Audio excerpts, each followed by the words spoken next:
இப்போ நடந்து முடிந்த நாடாளுமன்ற தொடரில் நடந்த முக்கியமான விஷயங்களை ப்ரீஃப் பண்ணுறதுக்கும் நம்ம தொகுதிக்கு ரொம்ப தேவையான ஒரு விஷயம் அதை ப்ரீஃப் பண்ணுறதுக்கும் இந்த பத்திரிகையாளர் சந்திப்பை அழைத்திருக்கிறோம். முதல்ல இந்த நாடாளுமன்ற தொடரில் முக்கியமான சில சட்டங்கள் இயற்றப்பட்டன. இன்னும் கூட அந்த சட்டங்களுடைய ரிசல்ட் என்ன இருக்கும் அப்படின்றது, மக்களுடைய வாழ்க்கையில் என்ன இருக்குன்றது சரியா கம்யூனிகேட் ஆகாத இருக்குதுன்றது ஒரு பார்வை. அதில் முக்கியமாக சொல்ல போனால் நம்மளுடைய 100 நாள் வேலையை முழுமையாக கொன்ற பெருமை பாஜக அரசுக்கு போய் சேரும். இன்னைக்கு காலகட்டத்தில் பல செய்திகளை நீங்கள் பார்த்துருப்பீங்க. 100 நாள் வேலையோட பேர் மாற்றிட்டாங்க. காந்தி பேரை எடுத்துட்டு ஜி ராம்ஜி அப்படின்னு பேர் கொண்டு வந்திருக்காங்க அப்படின்ற ஒரு விஷயம்தான் பரவலா பேசப்படுது. ஆனா அது ஒரு திசை திருப்பம். பேர் மாற்றம் என்பது நடந்திருக்கு, இல்லைன்னு சொல்லலை. ஆனா ஒரு திசை திருப்பம். குழந்தைங்களுக்கெல்லாம் நிலாவை காட்டிட்டு மருந்து வாயில வைப்பாங்கல்ல, அந்த மாதிரி கதை இது. உண்மையான சட்டத்துக்குள்ள என்ன இருக்குன்னா, 100 நாள் வேலையை முழுமையாக கொன்று விட்டார்கள். அதாவது நான் என்னுடைய தேர்தலுக்கு நிற்கும் பொழுது, ஒரு ஊராக போய் ஓட்டு கேட்கும் பொழுது, மக்கள் என்கிட்ட கேட்ட ஒரே விஷயம், 100 நாள்ல எங்களுக்கு சரியா கூலி வரணும். இதுதான் ஒரே விஷயம். குறிப்பா பெண்கள் 100 நாள் வேலையை நாங்க 150 நாளாக்குவோம் மாத்துவோம்னு சொல்லும் பொழுது அவங்க முகத்துல இருந்த அந்த புன்சிரிப்பு தான் வெற்றியாக எனக்கு வாக்குகளாக மாறுச்சுன்னு நான் நம்புறேன். அப்படிப்பட்ட ஒரு முக்கியமான ஒரு திட்டத்தை ஒரே நாள்ல கொன்ன பெருமை இந்த பாஜகவுக்கு சேரும். இதை எப்படி கொள்ளிருக்காங்க அப்படின்றத முழுமையா தமிழ்நாட்டுக்கு எக்ஸ்பிளைன் பண்ணணும்ன்றதா இந்த நேர்காணலோட இந்த பிரஸ் மீட்டோட இன்டென்ஷனே. இதுக்குள்ள என்னென்ன நடந்திருக்குன்றத நான் முதல்ல சொல்லிடுறேன். 2 திசை திருப்புகள் வச்சிருக்காங்க. ஒண்ணு காந்தி பேரை எடுத்துட்டு ராம் பேரை கொண்டு வந்தது. இன்னொரு மிகப்பெரிய திசை திருப்பம் என்னன்னா, 100 நாளை நாங்க 125 நாள் ஆக்கிட்டோம்னு சொல்றது. அது எவ்வளவு பெரிய பொய். மக்கள் மன்றத்துல மக்களை முட்டாள்களாக சித்தரித்து யோசித்து செய்ய சொல்லப்பட்ட பொய் அது. அதாவது ஒரு ஹோட்டல் இருக்குன்னு வச்சுக்கோமே, 30 நாள் நீங்க இங்க சாப்பிடலான்னு சொன்னா 30 நாள் அங்க சாப்பாடு இருக்கணும். அப்பதான் சாப்பிட முடியும். 30 நாள் போயிட்டு 5 நாளைக்கு சாப்பாடு உள்ள வச்சுட்டு 45 நாள் சாப்பிடுங்கன்னு சொல்றது எந்த விதத்துல நியாயம்? எப்படி முடியும்? இன்னைக்கே 100 நாள் வேலையில யாருக்குமே 50 நாளுக்கு மேல வேலை இல்லை. ஏன்னா கடந்த 5 வருடங்களாக மோடி அரசாங்கம் 100 நாள் வேலையோட பட்ஜெட்டை கட் பண்றதுல மட்டுமே குறியா இருந்தாங்க. இந்தியாவுக்கு ஏதாவது பண்ணாங்களோ இல்லையே தெரியல. ஆனா 100 நாள் வேலையை பார்த்தா மட்டும் அவங்களுக்கு ஏன் அவ்வளவு வைத்தறிச்சல் எனக்கு புரியல. அவங்களுடைய நிதி அமைச்சர் சொன்ன மாதிரி அவங்க அந்த மாதிரி குடும்பங்கள்ல இருந்து வரலன்னு ஒரு ஸ்டேட்மெண்ட் விட்டாங்க ஒரு தடவை. நாங்க இந்த மாதிரி குடும்பங்கள் எல்லாம் வரலன்னு. ஒருவேளை அது காரணமா இருக்கலாம். ஆனா எங்க குடும்பங்கள் எல்லாம் இன்னைக்கு ஒரு மரியாதையோட ஊர்ல, எஸ்பெஷலி வயதானவர்கள் ஏதோ ஒரு மரியாதையோட இருக்காங்கன்னா அது 100 நாள் வேலையில தான். ஏன்னா 100 நாள் வேலை என்பது வேலை இல்லை. அது வேலை மட்டும் கிடையாது. நிறைய பேர் நினைச்சுக்கிறாங்க அது வேலை அப்படின்னு. கிடையாது. அது மக்களுக்கு, அடித்தட்டு மக்களுக்கு, ஒடுக்கப்பட்ட மக்களுக்கு ரொம்ப நாள் மறுக்கப்பட்ட உரிமையை கொடுக்கும் ஒரு திட்டம் அது. உங்களுக்கு எல்லாருக்குமே தெரியும், எங்க வீட்லயும் விவசாய கூலி தான். பொம்பளை ஆளுங்களுக்கு 60 ரூபாயில இருந்து 80 ரூபாய் கொடுப்பாங்க. ஆம்பளை ஆளுங்களுக்கு 100 ரூபாயில இருந்து 120 ரூபாய் கொடுப்பாங்க. இதுதான் கூலி. ரொம்ப நாளா இருந்தது. அது கூட 100 ரூபாய் ஆனது ரொம்ப லேட்டா தான். ஆனா அந்த கூலி ரொம்ப நாளா மாறாம அப்படியே தான் இருந்தது. ஏன் அப்படி இருந்ததுன்னா, எப்படி இருந்தாலும் இங்க தானே கூலிக்கு வரணும் அப்படின்றது ஊர்ல இருக்கிற நிலம் படைத்தவர்களோட எண்ணமா இருந்தது. அது உண்மைதான், வேற வழி இல்லை. அந்த ஊர்ல நிலம் இல்லாதவங்க, நிலம் இருக்கிறவங்க கிட்ட கூலி வேலை செஞ்சுதான் பொழைச்சாகணும். அந்த கூலி வேலையும் ஒரு வருஷத்துல 100 நாளுக்கு மேல கிடைக்காது. 60 நாள் கிடைச்சாலே பெரிய விஷயம். அதை வச்சுதான் அவங்க கஞ்சி காசணும். அடுத்த 300 நாள் அதை வச்சுதான் ஓட்டணும் அவங்க 250 நாள். இப்படி இருந்த ஒரு நிலைமையில அவங்களுடைய கூலியை அவங்க ஏத்தி கேட்கறதுக்கான வழியே அவங்களுக்கு கிடையாது. அதனால கூலி மட்டும் இல்ல, உரிமைகள் இல்ல, மரியாதை இல்ல, எல்லா வித கட்டுப்பாடுகளும், சாதிய கட்டமைப்புல என்னென்ன கட்டுப்பாடுகள் இருக்குமோ அது எல்லாமே நடந்தது. இதை பார்த்துதான் காங்கிரஸ் அரசாங்கம், சோனியா அம்மா என்ஏசில அருணா ராய், ஜான் திரேஸ் போன்ற பல எக்கனாமிஸ்டோட உட்கார்ந்து முடிவெடுத்து இந்த நிலைமையை மாத்தணும், நம்மளுடைய விவசாய கூலி செய்யும் தொழிலாளர்களுடைய நிலைமையை மாத்தணும், இது எப்படி மாத்தலாம் அப்படின்னு பல நாடுகளுக்கு சென்று யோசிச்சு முடிவெடுத்து கொண்டு வந்த ஒரு திட்டம் தான் 100 நாள் வேலை திட்டம். இதுல 100 நாள் வேலை என்பது ஒரு உரிமை, அது ஒரு சட்டம். யார் போய் வேலை கேட்டாலும் அரசாங்கம் கொடுத்து ஆகணும். ஏன் அந்த சட்டத்தை உருவாக்கணும்? அந்த சட்டம் இருந்தாதான், அந்த அரசாங்கம் அந்த வேலையை கொடுத்தாதான் அங்க ஊர்ல போய் அந்த நிலம் படித்தவர்களிடம் அவங்க கூலி சரியா கேட்க முடியும். நீங்க எனக்கு சரியான ஒரு மதிப்பு இருக்கிற ஒரு கூலி கொடுக்கலன்னா நான் 100 நாள் வேலைக்கு போவேன்னு சொல்றது அந்த உரிமையை கொடுத்த அந்த சட்டம் அது. இப்ப இன்னைக்கு பல இடங்கள்ல லேபர் இல்லைன்னு சொல்றது உண்மை என்பது அந்த சட்டத்துடைய எண்ணமே அதுதான். நீங்க லேபரை நீங்க மனசுக்கு வந்த மாதிரி 60 ரூபாய், 40 ரூபாய், 30 ரூபாய்க்கெல்லாம் கூப்பிட முடியாது. இப்ப உங்க பிள்ளைகளுக்கு இப்ப எனக்கே எடுத்துக்கோங்க, நான் ஐஏஎஸ்ல சேரும்போது எனக்கு 30,000 சம்பளம், 2 வருஷத்துல 50,000 மாறுச்சு, 5 வருஷத்துல அது 1 லட்சமா மாறுச்சு. அப்ப எனக்கு மட்டும் சம்பளம் ஏறிக்கிட்டே போகுது, இந்த சமுதாயத்துல வேலை செய்யறவங்க எல்லாருக்கும் சம்பளம் ஏறிக்கிட்டே போகுது, கூலி வேலை செய்யறவங்க மட்டும் சம்பளம் ஏன் ஏற மாட்டேங்குது? அப்ப சம்பளம் ஏத்துறது அரசாங்கத்துடைய கடமைன்றதுதான் இந்த சட்டத்துடைய ஒரு எண்ணம். இன்னைக்கு விவசாய கூலிகளுடைய கூலி 150 ரூபாய் கேட்கறாங்கன்னா அது அவங்க உரிமை, அவங்க அந்த வேலையை பாக்குறாங்க. இன்னைக்கு இருக்கிற விலைவாசியில அப்படிதான் பண்ண முடியும். அதை என்ஷோர் செஞ்சதுதான் இந்த சட்டம். இந்த சட்டத்துல இப்ப இவங்க என்ன பண்ணிட்டாங்கன்னா, முதல் கிளாஸ் என்ன கொண்டு வந்திருக்காங்கன்னா, ஒன்றிய அரசாங்கம் எங்கெங்க தேவைப்படுமோ அங்க மட்டும் தான் இது நடக்கும். அவங்க நோட்டிஃபை பண்ணுவாங்களாம், இந்த இடத்துல நடக்கும் அப்படின்றதா அது நடக்குமா.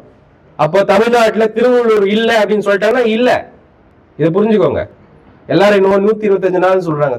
தமிழ்நாட்டுல திருவள்ளூர் நோட்டிஃபைடு ஏரியா இல்லைன்னு சொன்னாங்கன்னா நோட்டிஃபைடு ஏரியா இல்ல, அவ்வளவுதான், வராது. அப்ப இங்க இருக்க ஜனங்க என்ன பண்ணுவாங்க? இப்ப நம்ம ஊர்ல இருக்கவங்க என்ன பண்ணுவாங்க? வயசானவங்க என்ன பண்ணுவாங்க? உடம்பு முடியாதவங்க என்ன பண்ணுவாங்க? பெண்கள் என்ன பண்ணுவாங்க? ஒண்ணு. அதனால முதல்ல அந்த உரிமையை அழித்து விட்டார்கள். அதனால இனிமே வேலை என்பது உரிமை அல்ல. அரசாங்கத்துக்கு போய் நீங்க கேட்க முடியாது, இல்லம்மா இந்த அரசாங்கம் நோட்டிஃபை பண்ணலன்னு சிம்பிளா சொல்லிட்டு போயிடுவாங்க. ரெண்டாவது, இது ஒரு டிமாண்ட் ட்ரிவன் கேரண்டியா இருந்தது. டிமாண்ட் ட்ரிவன்னா யார் போய் எவ்வளவு வேலை கொடுத்தா கேட்டாலும் கொடுக்கணும். ஒரு ஊர்ல இருக்கிற 100 பேர் வேலை கேட்டாலும் கொடுக்கணும், 200 பேர் வேலை கேட்டாலும் கொடுக்கணும். அந்த டிமாண்டுக்கு ஏத்த மாதிரி வேலை கொடுக்கணும். டிமாண்ட் ட்ரிவன் கேரண்டியா இருந்தது. இப்ப இவங்க என்ன பண்ணிட்டாங்கன்னா, ஆரம்பத்திலேயே அப்போ அதுக்கு ஒரு பட்ஜெட் கிடையாது, பட்ஜெட் என்பது கிடையாது. ஏன்னா டிமாண்ட் அப்போ அதிகமாயிருச்சா, டிமாண்ட் அதிகமா கொடுத்தாகணும். இப்ப தமிழ்நாடு போன்ற இடங்கள்ல டிமாண்ட் ஜாஸ்தி, நம்ம மக்கள் போய் வேலை செய்யறதுக்கு ரெடியா இருக்காங்க, அவங்க கேட்பாங்க, அந்த காசை கொடுப்பாங்க. ஒரு மாசத்துக்கு ஒரு நல்ல ஒரு கணிசமான அமௌண்ட் அவங்க கையில இருந்தது. இப்ப என்ன பண்ணிட்டாங்கன்னா, பட்ஜெட் ஒன்றிய அரசாங்கம் டிசைட் பண்ணணும்னு சொல்லிட்டாங்க. அப்படின்னா என்னன்னா, தமிழ்நாட்டுக்கு இனிமே 1 கோடிக்குள்ளதான் நீங்க பண்ணணும்னா அவ்வளவுதான். 10 லட்சத்துக்குள்ள நீங்க நரேகா முடிக்கணும்னா தமிழ்நாட்டுக்கு 10 லட்சத்துக்கு மேல காசு வராது. அப்போ அந்த டிமாண்ட் ட்ரிவனையும் முடிச்சிட்டீங்க, அந்த உரிமையும் முடிச்சிட்டீங்க. அப்ப 100 நாள் வேலையோட உயிர் இதுல இருந்து புடிங்க எடுத்தாச்சு.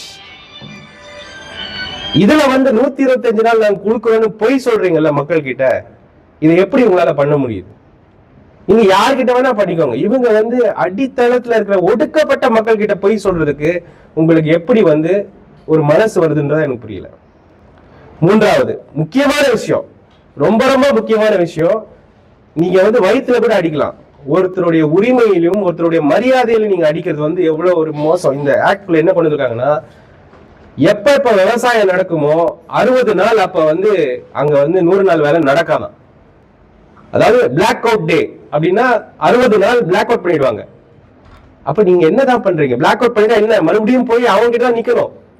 அதே 80 ரூபாய், அதே 50 ரூபாய், அதே அசிங்கம், அதே திட்டு. அப்போ அரசாங்கம் ஒரு மக்களுக்கு கொடுத்த அந்த உரிமையை ஒரே இடத்துல நீங்க கீழே எரிஞ்சிட்டீங்கல்ல. 60 நாள் நீங்க பிளாக் அவுட் டே கொடுத்தீங்கன்னா இந்த சட்டத்துடைய எண்ணம் என்னவா இருக்க போகுது? ஒண்ணுமே இருக்க போறது கிடையாது. சோ அதுலயும் 100 நாள் வேலையை கம்ப்ளீட்டா முடிச்சுட்டாங்க. இது இல்லாம இன்னைக்கு பாத்தீங்கன்னா இதுல மொத்த செலவையும் ஒன்றிய அரசாங்கம் ஏற்றுக்கொண்டது. 90-10% தான், 90% ஒன்றிய அரசாங்கம், 10% ஸ்டேட் கொடுக்கணும். அப்படிதான் இருந்தது. இதற்காக ஒன்றிய அரசாங்கம் பல செஸ்ஸுகள் வாங்கிட்டு இருந்தாங்க இந்த மக்களுக்கு கொடுக்கணும்ன்ற. இன்ஃபேக்ட் உங்க எல்லாருக்குமே தெரியும், கோவிடா இருக்கட்டும், குளோபல் ஸ்லோடவுனா இருக்கட்டும், எல்லா நேரங்களிலும் நம்ம மக்கள் கிட்ட காசு புரண்டது வந்து 100 நாள் வேலை திட்டத்துல மட்டும்தான். ஒருவேளை அந்த மக்கள் கிட்ட நீ காசு புரளாமல் இருந்தால் பொருளாதாரமே, இந்திய பொருளாதாரமே குலைஞ்சு போயிருக்கும். இன்னைக்கு நம்ம ரொம்ப நம்ம அப்பர் மிடில் கிளாஸ் சொல்லிக்கிறோம்ல, நம்மளுக்கும் டேஞ்சர் வந்திருக்கும். அப்ப 90% அங்க வந்து ஒன்றிய அரசாங்கம் கொடுத்துருக்கு இந்த காசை 60-40 மாத்திட்டாங்க. 60% தான் அவங்க கொடுப்பாங்க, 40% மாநிலங்கள் எங்க இருந்து போகும்? எந்த இடத்துல இருந்து அவங்க இந்த காசை எதிர்பார்ப்பாங்க?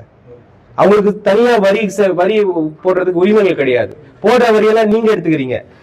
இதே பாராளுமன்ற தொடர்ல இன்னொரு சட்டம் கொண்டு வந்தாங்க. அது என்னன்னா, ஹெல்த் செக்யூரிட்டி சே நேஷனல் செக்யூரிட்டி அப்படின்னு, இப்படி ஒரு இந்தியில. அது என்ன, அதாவது உடல் செக்யூரிட்டினா உடம்பு நல்லா இருந்தா அப்புறம் நாடு நல்லா இருக்கும் அப்படின்ற மாதிரி ஏதோ ஒரு கான்செப்ட்ல கொண்டு வந்து, இது வரைக்கும் வந்து இந்த புகையிலையில போட்டிருந்த அந்த செஸ்ஸை அப்படியே அவங்க எடுத்துக்கிட்டாங்க. இப்போ ஒரு பைசா இப்ப ஸ்டேட்டுக்கு வர போறது கிடையாது. முன்னாடி எல்லாம் ஸ்டேட்டுக்கு வந்துட்டு இருந்து அதையும் இப்ப எடுத்துட்டாங்க. ஆனா அது எங்க செலவு பண்ண போறாங்க எதுவுமே சொல்லல. இப்படிப்பட்ட ஒரு செஸ்ஸும் ஒரு வரியும் நீங்க போட்டு எடுத்துக்கிட்டு மாநிலங்கள் கிட்ட எங்க இருந்த காசு இருக்கும்? அப்போ அது 60-40 மாத்தி அதையும் கொண்டுட்டாங்க. அது இல்லாம நாங்க வந்து பல நாளா என்ன போராடிட்டு இருக்கோம்னா, கொடுக்கிற காசை வந்து நீங்க வந்து இந்த ஜிபிஎஸ் இது அதுன்னு போடாதீங்க. இதெல்லாம் படிக்காத பாமர மக்கள் அவங்க கிட்ட போய் நீங்க போய் ஜிபிஎஸ்ல என்ட்ரி பண்ணி இதை பண்ணு அதை பண்ணு சொன்னா எப்படி பண்ணுவாங்க? இதனாலே பல பேரால காசு எடுக்க முடியல. இதெல்லாம் பண்ணாதீங்கன்னு நம்ம சொல்லிட்டு இருந்த பட்சத்துல சட்டத்துக்குள்ளேயே இதெல்லாம் பண்ணணும்னு கொண்டு வந்துட்டாங்க. ஃபேஷியல் ரெகக்னிஷன் எல்லாம் கொண்டு வந்துட்டாங்க. அப்படின்னா என்னன்னா, ஒரு குரல் இல்லாத ஒரு மக்களிடம் வந்து நீங்க இந்த மாதிரி கண்டிஷன் எல்லாம் வைக்கும் போது அவங்களா விலகிடுவாங்கன்ற காரணம் தான் இந்த சிச்சுவேஷனை கொண்டு வருது. அதாவது 100 நாள் வேலை திட்டத்தை சிம்பிளிஃபை பண்ணி மக்கள் கிட்ட கொண்டு போகணுமே தவிர நீ காம்ப்ளிகேட் பண்ணி மக்கள் கிட்ட இருந்து வெளியே கொண்டு போறதை பண்ணிட்டாங்க அப்படின்றது தான் இதுல வந்து முக்கியமான ஒரு பார்வையை நம்ம பார்க்க முடியுது. அதனால நான் இதுல என்ன சொல்ல வரேன்னா, இதுல வந்து பல விஷயங்கள் இருந்தது. இதுல பஞ்சாயத்துகளுக்கு ஒரு உரிமை இருந்தது, முடிவெடுக்கிறதுக்கு ஒரு உரிமை இருந்தது. இன்னைக்கே போனீங்கன்னா பல பஞ்சாயத்து தலைவர்கள்லாம் பெருமையா காட்டுவாங்க, பாருங்க சார் நாங்க எங்க ஊருக்குள்ளேயே எவ்வளவு நல்லா வேலை பண்ணிருக்கோம், எல்லாம் 100 நாள் தான் சார் பண்ணோம். அந்த உரிமையை எடுத்தாச்சு, பஞ்சாயத்தோடைய அவங்களுக்கு இருந்த அந்த சலுகைகளை எடுத்தாச்சு, மக்களுக்கு இருந்த உரிமையை எடுத்தாச்சு, கேரண்டி எடுத்தாச்சு, மரியாதை கொஞ்சம் கிடைச்சிட்டு இருந்தது அதையும் எடுத்தாச்சு. ஆனா இதையெல்லாம் எடுத்துட்டு போய் புழுவுறீங்க பாத்தீங்களா, 100 நாள் 125 நாள் ஆக்கிட்டோன்றது. இதுதான் ரொம்ப மோசமான ஒரு ஏமாற்று வேலை. இதை வந்து வன்மையா காங்கிரஸ் கட்சி கண்டிக்கிறது. காங்கிரஸ் கட்சிக்கு மட்டுமல்ல, இந்த மாதிரி குடும்பங்கள்ல இருந்து வந்த நாங்க எல்லாருமே கண்டிக்கிறோம். இத காங்கிரஸ் பேர் இயக்கம் இதை வந்து ஒரு பர்சனல் இன்சல்ட்டாவே நாங்க பாக்குறோம். இது வந்து அடித்தட்டு மக்களும் ஒடுக்கப்பட்ட மக்களுக்கும் கொடுக்கப்பட்ட உரிமை மேல நீங்க தொடுத்த தாக்குதலா நாங்க இதை பாக்குறோம். எங்களுடைய சிடபிள்யூசி காங்கிரஸ் ஒர்க்கிங் கமிட்டி 2 நாளைக்கு முன்னால இந்த டிசிஷன் எடுத்திருக்காங்க. 5ஆம் தேதியிலிருந்து இந்தியா முழுக்க ஒரு பெரிய போராட்டம் நாங்க இதில் தொடர போறோம். இது ஒரு தொடர் போராட்டமாக இருக்க போகிறது. மக்களிடம் அவங்க வீட்டு வாசலுக்கு போக போகிறோம், அவங்களுக்கு இதை புரிய வைக்க போகிறோம். அவங்களுக்கு புரிய வைத்ததுக்கு அப்புறம் அவங்களை ஆர்கனைஸ் பண்ண போறோம். எங்களுக்கு தெரியும் இந்த நாட்டுடைய அடித்தளம் வந்து யாரோ அம்பானி அதானி கையில கிடையாது, யாரோ டாடா பிர்லாக்களை கிடையாது. டெய்லி அன்றாடம் வயல்வெளியில வேலை செய்யும் ஏழை கூலி தொழிலாளி கையில தான் அந்த அடித்தளமே இருக்கு. இன்னைக்கு நீங்க அவங்க வயிற்றுல அடிச்சிட்டீங்க, அவங்களுடைய உரிமைகளை பறிச்சிட்டீங்க. அவங்க இனிமே சும்மா இருக்க மாட்டாங்க. காங்கிரஸ் பேர் இயக்கம் அவங்களை திரளாக அணிவித்து அவர்களிடம் சென்று இந்த விஷயங்களை புரிய வைத்து அவங்களை வந்து இந்த போராட்ட தளத்துல கொண்டு வர்றது வேலையை காங்கிரஸ் இயக்கம் பார்க்கும் என்பதை இந்த செய்தியாளர் கூட்டத்தின் மூலமாக நான் சொல்லிக்கிறேன். 5ஆம் தேதியிலிருந்து ஆல் இந்தியா கால் கொடுத்துட்டாங்க. கண்டிப்பாக மறுபடியும் நீங்க வந்து அந்த ஆக்டிவான ஒரு காங்கிரஸ் பேர் இயக்கத்தை பார்ப்பதற்கு இது ஒரு முக்கியமான ஒரு தருணமாக அமையும் என்பது என்னுடைய ஒரு கருத்து. இது இல்லாம பல விஷயங்கள் இருக்கு, நான் நிறைய காம்ப்ளிகேட் பண்ண விரும்பல. ஆனா இந்த செய்தி கொண்டு போய் சேர்க்கணும். 5ஆம் தேதியிலிருந்து நாங்க திருவள்ளூர்ல எங்களுடைய தொகுதியில் இருக்கிற ஊர்களுக்கு நாங்க செல்ல போறோம். நாங்கள் சென்று அங்க இருக்கிற 100 நாள் வேலை திட்டத்தில் இருக்கிற தொழிலாளர்களிடம் ஒன் டு ஒன் மீட்டிங் பண்ண போறோம். நாங்க வந்து பேரணியா போறோம், நடந்து போக போறோம். இந்த அடுத்த ஒரு மாசம் எங்களுக்கு ஃபுல்லா இந்த வேலை தான். இந்த 100 நாள் வேலை திட்டத்தில் இருக்கவங்களுக்கு இதை புரிய வைக்க வேண்டும். அவர்கள் உரிமைகளுக்காக அவங்க வந்து இதை சண்டை போடணும்ன்றத நாங்க அவங்களுக்கு ரீச் அவுட் பண்ண போறோம். அதுக்கப்புறம் ஜனவரி மிட்ல நாங்க வந்து திருவள்ளூர் ஹெட் குவார்ட்டர்ஸ்ல இதே தொழிலாளர்களை வைத்து ஒரு பெரிய பேரணியும் ஒரு போராட்டமும் செய்ய போகிறோம். அன்னைக்கு வந்து உண்மையான சக்தி, மக்கள் சக்தினா என்னன்றத இந்த பாஜகவுக்கும் அந்த பாசிச சக்திகள் கூட நிற்கும் மற்ற கட்சிகளுக்கும் அஇஅதிமுகவுக்கும் நான் கேட்கிறேன், இன்னைக்கு இந்த 100 நாள் வேலை திட்டத்தை ஒழித்ததில் உங்கள் பங்கு உண்டா? உங்களுக்கு இதுல சந்தோஷமா? மக்களிடம் நீங்க சொல்றதுக்கு ரெடியா இருக்கீங்களா? தைரியமா இருக்கீங்களா? நாங்க தான் ஒழிச்சோம், 100 நாள்ல 125 நாள்ல ஆக்கிட்டோம்னு சொல்லிட்டு பொய் சொல்றீங்களே, இது எந்த அளவுக்கு நியாயம்? மக்களை ஏமாற்ற ஏன் இப்படி ட்ரை பண்றீங்க? அப்போ உங்களுக்கு எதிராக இந்த மக்கள் நிற்க போகிறார்கள். அவர்களை ஒழுங்கு செய்வது, அவர்களுக்கு இந்த விஷயத்தை புரிய வைப்பது, அவர்களுடன் அவர்கள் மனதில் இந்த கிளர்ச்சியை ஏற்படுத்துவது வேலையை வந்து காங்கிரஸ் கட்சி செய்யும்.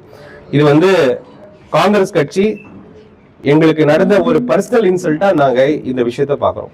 அதனால இது முதலாம் விஷயம். எங்களுடைய கட்சியுடைய செயல்பாடு திருவள்ளூர் தொகுதியில் 100 நாள் வேலை திட்டத்தை எண்ணி இருக்கும் பல்லாயிரக்கணக்கான மக்களுக்காக இது தொடரும். இந்த அடுத்த ஒரு மாசம் நாங்க இதை தான் வைப்போம். ஒரு டீடைல் பிளான் நாங்க ரிலீஸ் பண்ணுவோம்.